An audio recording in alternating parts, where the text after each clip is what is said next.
선생님 보는 데서다가 날려버리고 싶다고. 객값을 물어줄 만큼. 이 거거든요. 배합기를 사료를 만들 때 다 썼어요. 자, 정확히 요만큼이에요.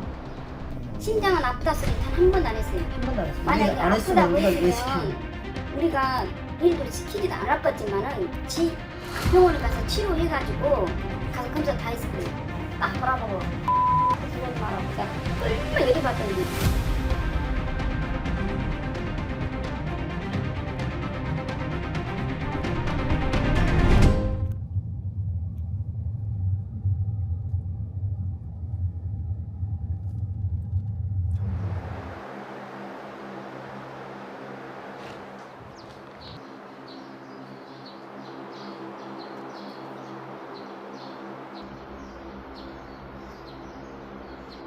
근데 이제 직관에 나 하는 거 보고 스톱도 안 하고 거기다 이걸 집어든 거예요. 사고가 나기 전에 혹은 이제 여기 이 농장에서 일을 하면서 안전수칙에 대한 교육을 받은 게 있으신가요?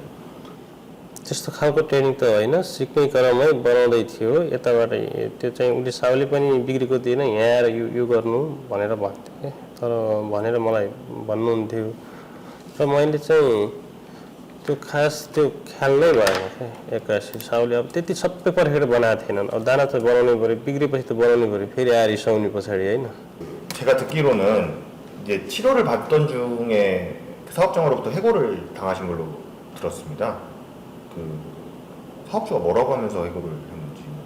अब यहाँ आउँदा मेरो पासपोर्ट त्यहाँ छुटेको थियो, बिरामी हुँदा साहुले लिएर गएका थिए, अनि चाहिँ पछाडि जानुभएको थियो। अनि त्यो गइसकेपछि साहुले चाहिँ फेरि अब त्यहाँ हरिन्छ यताउता च्याथेला लैजानुहोस् भनेर मैले घर पठाइदिएँ। पछि यहाँ आइसकेपछि मैले त्यहाँबाट घरमा लगेर त्यहाँबाट हस्पिटलबाट थोयन भइसकेपछि घर कोठामा गइयो। कोठामा गइसकेपछि साहुले अब त कुरा पनि भएन, उसले अब छिल्दो ख्याकै रद्द गरिसक्यो भने म त्यहाँ बसेर पनि के काम छ त भन्ने भयो।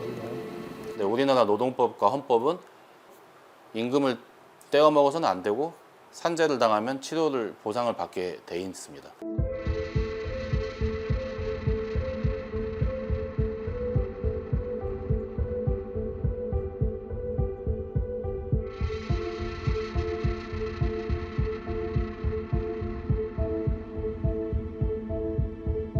근데 이런 사각지대에 있다 보니까 그걸 제대로 보호를 못 받는 모순적 상황이 발생하는 거죠.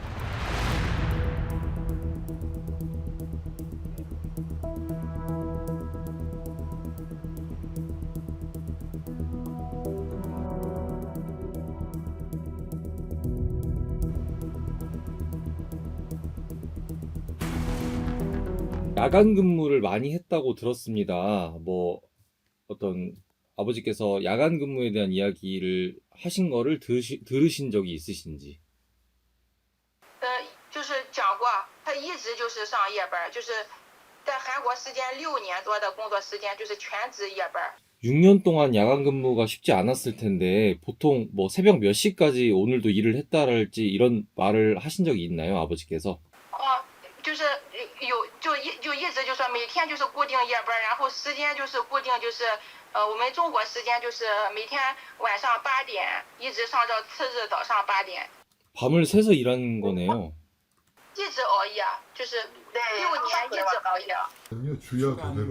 주야 관계대로. 예, 주야 교대로. 그러면 7시부터 7시 뭐 이런 식으로 말씀하시는 거죠? 어쨌든 연장 근로잖아요. 그러니까 그게 근무 시간이 초과된 건 사실이잖아요. 그게 근무 시간 초과된 부분이 있어서 지금 현재 노동부가 그렇게 조사를 받고 있는 중이에요. 그 부분에 대해서 우리 보고 그 초과된 부분에는 합당하게 지급해라 그래서 그러면 합당하게 나오면 우리는 지금 하겠습니다. 지금 그런 상태고. 특별 연장 근로도 뭐 제한이 있는 거니까 예, 그거는 근데 위반이죠. 이 노동자분이 심장비대증으로 돌아가셨거든요. 그 예, 세계보건기구에서 세계보건기구. 예. 2급 발암물질로 심야노동을 했죠. 그다음에 이제 그랬어요? 교대제도 위험하고 심야노동도 위험하고 그러니까 사실은 거의 뭐 직접적인 원인 인과관계와 확실히 성립한다 이렇게 볼 수 있죠. 他就是说，就是他生前多次表示身体不舒服，就是因为长期夜班，然后导致就是自己就是心脏难受、胸闷，然后身体然后极度疲劳，然后就是他主要是就是吸入的那个粉尘，然后特别大，就是工作，而且一直就是夜班吧，就是处于超负荷状态。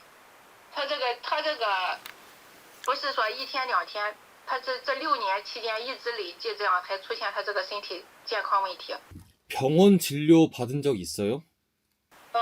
没有去过医院，就是因为他就是非法滞留吧，然后他也就是语言也不通，然后他也没有就多少钱付这个医药费，所以就是他一直就是带病工作，然后就是那个雇主也知道他就是就是那个有的时候我爸也就是用肢体语言也和他说一下，但是他也从来没有带过他去过医院。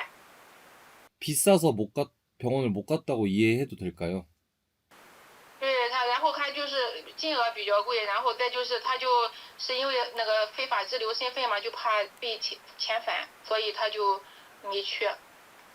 제일 문제는 신분상의 불안정이에요. 미등록 노동자들 같은 경우는 잘못하고 이제 해외 출국, 강제 출국 노동력을 약간 이제 상실한 그런 부분에서 또 해고의 유혹이 생기는 거죠. 그런 입장에서는 등록됐다고 해도 생산력이잖아요. 노동력이 건강히 유지가 돼야 고용관계 계속 유지가 할 수 있는데 그러다 보니까 그런 불안감 때문에 병원을 가고 싶어도 참고 지내는 경우가.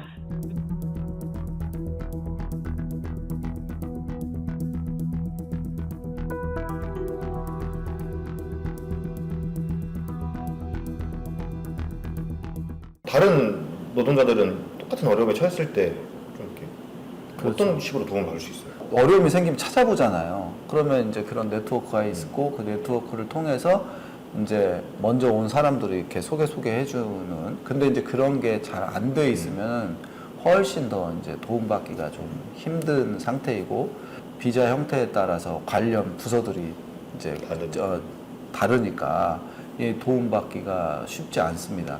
이 이제 좀 일원화된 어떤 외국인 노동자 인권이나 노동 문제는 좀 일원화된 지원 체계가 있어야 되는데 그렇지 않은 문제들이 좀 있죠. 노동인권 침해를 이탈을 당했는데 네. 그 노동자가 어디 가서 쉴 데가 없는 거예요. 쉼터가 없는 거예요. 그거를 보호해주고 케어를 해주고 법률 상담을 해주고 또 심리 상담을 해주기에는 네. 시민사회단체가 그 정도에 대한 그 예산이나 이런 것들이 없어요. 솔직히 말하면 쉼터가 만들어야 되고 이런 센터들도 만들어져야 된다 하더라. 이제 거기서 법률 상담이나 뭐 이런 것들이 그러면 이제 조례를 만들어야 되고 거기에 따르는 이제 예산이나 이런 것들이 잡아야 되는 거죠.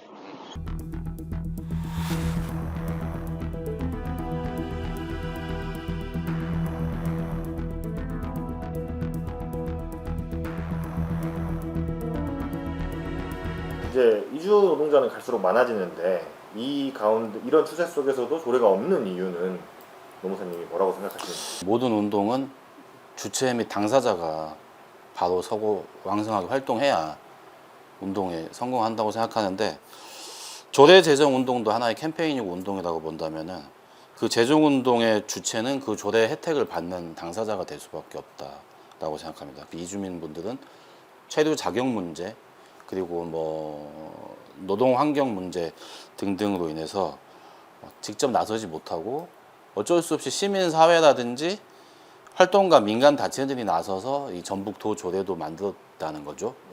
보호가 필요한데도 불구하고 당사자들이 적극적으로 나설 수가 없는 이 여건 때문에 지자체, 기초지자체 조례까지는 좀 가지 못하고 있는 단계다라고 생각합니다. 외국인 노동자 커뮤니티는 정치적 영향력을 행사하기에는 아주 너무 취약하기 때문에 조례 제정 운동에 당사자로 나서기가 어렵고 지역 정치인들을 움직여야 조례가 만들어지지 않습니까? 행정을 움직이고 지방의회를 움직일 수 있는 그 여론 형성의 그 파워가 있어야 되는데 그 파워가 없어서 어려움이 있습니다.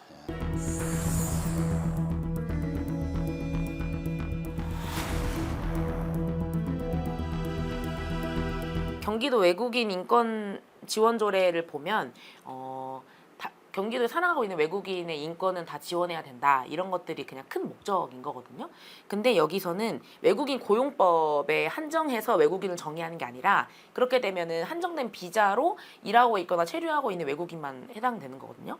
그래서 근로기준법을 아예 적용을 해서 좀 다양한 외국인들이 포괄적으로 들어올 수 있게 외국인을 정의를 했어요.